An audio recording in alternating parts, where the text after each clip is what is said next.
In today's video, I'm going to teach you how to set up your sales pipeline, Pipedrive CRM.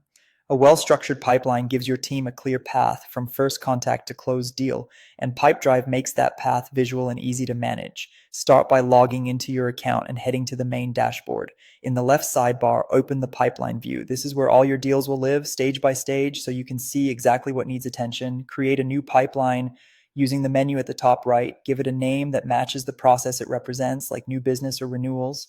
Then set up your stages to mirror the real steps in your sales cycle. Keep them focused and outcome based. Fewer, clearer stages usually work better than many vague ones, and you can always refine later.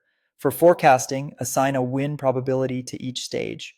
These percentages help you predict revenue by estimating how likely it is to win a deal at that point. Start with simple estimates, then adjust over time using your own results for more accuracy. Enable deal routing to surface deals that have gone quiet. Set inactivity limits per stage so you're alerted when a deal sits too long without an update. Early stage deals might have shorter limits. Later stages can allow a bit more time.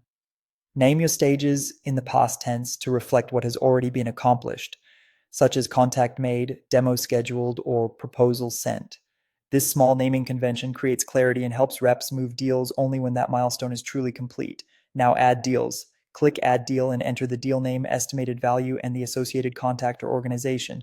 Assign it to the right pipeline and choose the correct starting stage. Consistent naming and accurate values make reports and forecasts far more useful. As work progresses, drag and drop deals across stages. Agree on clear exit criteria for each stage so everyone knows exactly when a deal should move forward. Inside each deal, add products, schedule activities, and log emails, calls, and notes.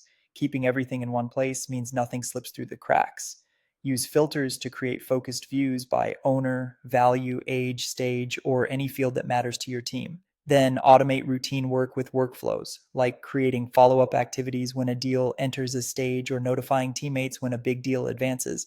Finally, open insights to monitor conversion rates, stage duration, and won versus lost trends. Use these findings to refine stages, update probabilities, and strengthen your process. Keep it simple, stay consistent, and iterate as you learn.